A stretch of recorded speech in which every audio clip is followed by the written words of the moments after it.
Good morning, student.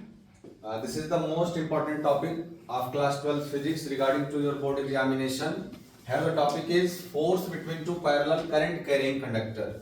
यानी दो conductor बच्चों ऐसे रखने हैं जो एक दूसरे के बिल्कुल क्या हो, पैरेलल, एक दूसरे के पैरेलल हो।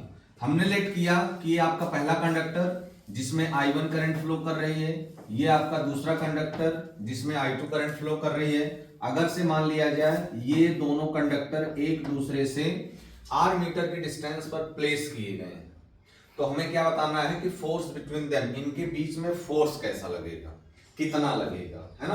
बहुत ध्यान से देखिए आप जरा, यहां पर दो कॉन्सेप्ट यूज होंगे। पहला कॉन्सेप्ट अपना क्या होगा, magnetic field due to current carrying conductor, magnetic field due to current carrying conductor. Formula आप जानते हो क्या होता है, B is equals to mu naught I upon में 2 पाई R। ये कॉन्सेप्ट हम लोग यूज करेंगे। और दूसरा एक जो पॉइंट अपना है, जो दूसरा कॉन्सेप्ट है वो क्या है, force on a conductor in magnetic field. यानी किसी कंडक्टर को बच्चों अगर मैग्नेटिक फील्ड में हम लोग प्लेस करें, रख दें, तो उसके ऊपर कितना फोर्स लगता था, IBL sine of theta, IBL sine of theta. अब बहुत ध्यान से आप देखो, थोड़ी देर के लिए हम क्या करते हैं कि अपना ये कंडक्टर हटा लेते हैं। हम आपसे बोले कि एक कंडक्टर हमने ला के रखा, उसमें I1 करंट फ्लो कराई, तो आप जरा हमें बताओ कि जब किसी कंडक्टर में आप करंट को फ्लो करोगे तो according to Oersted rule, whenever the current flow in a conductor then the magnetic field produced around it. यानी किसी कंडक्टर में अगर हम करंट को फ्लो कर रहे हैं तो उसके अराउंड में क्या होगा, मैग्नेटिक फील्ड प्रोड्यूस होगी, है ना। अब पहला जो कंडक्टर आपने ला करके रखा था वो तो अपना मैग्नेटिक फील्ड पूरी तरीके से डेवलप कर चुका है, बना रखा है। अब इसी के पास R मीटर की डिस्टेंस पर आप दूसरा कंडक्टर लेकर के आ रहे हैं, है ना, जिसमें I2 करंट फ्लो कराएंगे आप। अब जो पहले कंडक्टर का मैग्नेटिक फील्ड प्रोड्यूस हुआ है उसको जरा लिख लिया जाए, तो शॉर्ट में हम लोग क्या लिख सकते हैं, hence the magnetic field produced by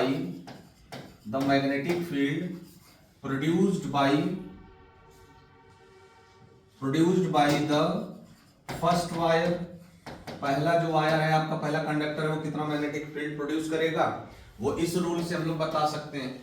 बात चल रही है पहले वायर की, तो पहले वायर में कितना करंट फ्लो हो रहा है, I1, तो ये हो जाएगा आपका पहले वायर का magnetic field V1 equals to mu naught I1 upon में 2 पाई R। पहला रूल तो, पहला कॉन्सेप्ट तो यूज हो गया। अब आप जानते हो कि अगर पहला कंडक्टर अपना मैग्नेटिक फील्ड बना रखा है, प्रोड्यूस कर रखा है, इसके फील्ड में जब हम ये दूसरा कंडक्टर ला के रखेंगे तो इसके ऊपर तो फोर्स पहला वाला लगाएगा ही। यानी अब दूसरा कॉन्सेप्ट हम लोग यूज करेंगे, hence force on second wire is, इसकी डायरेक्शन भी बनाई जाती है लूप वाइज डायरेक्शन भी बनाई जाती है ना। तो वो मैटर नहीं करता। आप इधर देखें, फोर्स ऑन सेकंड वायर, यानी दूसरे वायर पे कितना फोर्स लगेगा। अगर दूसरे वायर पे हम लोग फोर्स निकालने जा रहे हैं तो हम बोल सकते हैं force on second due to the first. Formula था IBL, यानी सेकंड दूसरा वायर है, इसमें कितनी करंट आप फ्लो कराओगे, I2। किसके मैग्नेटिक फील्ड में रख रहे हो, पहले वायर के, तो आप यहां बोलोगे V1, और दोनों वायर की बच्चों लेंथ सेम रहेगी L, तो यहां बोलोगे I2 V1 L sign of theta. ये जो डिस्टेंस है वो वायर के बिल्कुल परपेंडिकुलर होगी, तो वी टेक थीटा इज 90,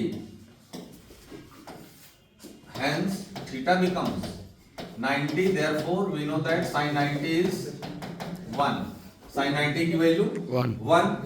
अगर से हम यहां देखें F21 इक्वल्स टू B1 की वैल्यू पहले आप बोल दीजिए क्या था, यहां B1 की value mu naught I1 upon में 2 पाई R into I2 into L और साइन 90 की वैल्यू 1। अगर से हम आपसे बोलें कि एल को आप ट्रांसफर कर दो तो अभी रहने दो, थोड़ी देर के लिए वहीं एल रहने दो। F21 equals to mu naught upon में 2 pi I1 I2 by R into L. बहुत ध्यान से आप देखो तो ये दूसरे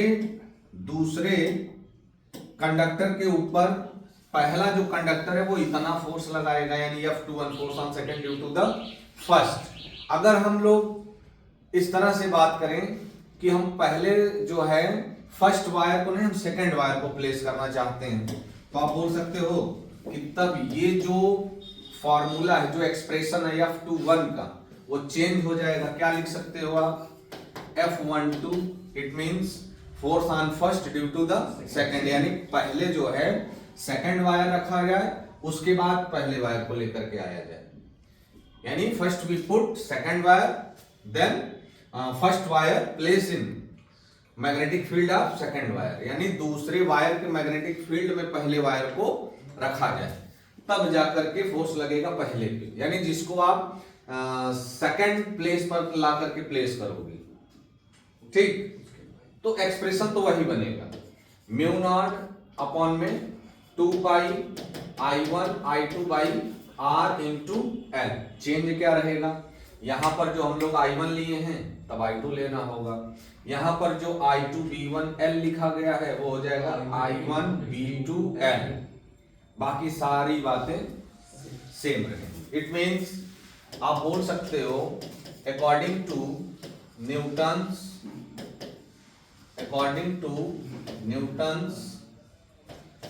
थर्ड लॉ ऑफ मोशन, आप जान ही रहे हो Newton's third law of motion क्या कहता है।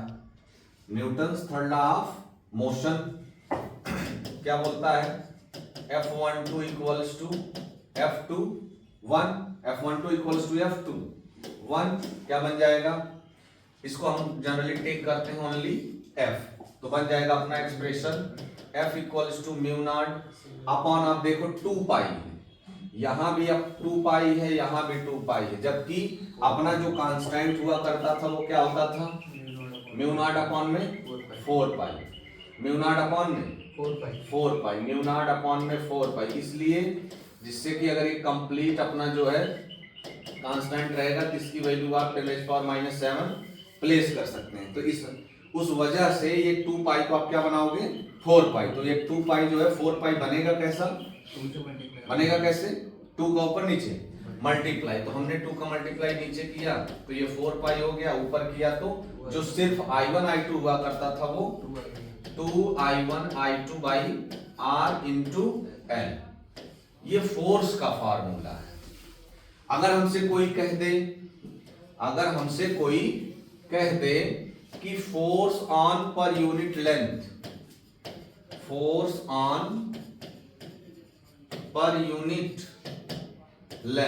पर यूनिट लेंथ पर आप फोर्स बताइए, है ना, तब हम क्या करेंगे?